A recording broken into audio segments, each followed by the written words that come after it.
गजाननाची अगाध लीला करितो मीहि कथन। गजाननाची अगाध लीला करितो मीहि कथन। महाराजांच्या आशीर्वादाने तरले हे बहुजन भक्त हो, तरले हे बहुजन।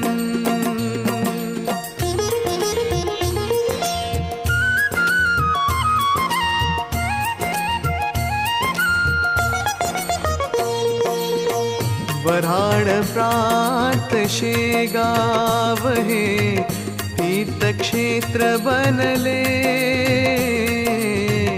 वऱ्हाड प्रांत शेगाव हे तीर्थक्षेत्र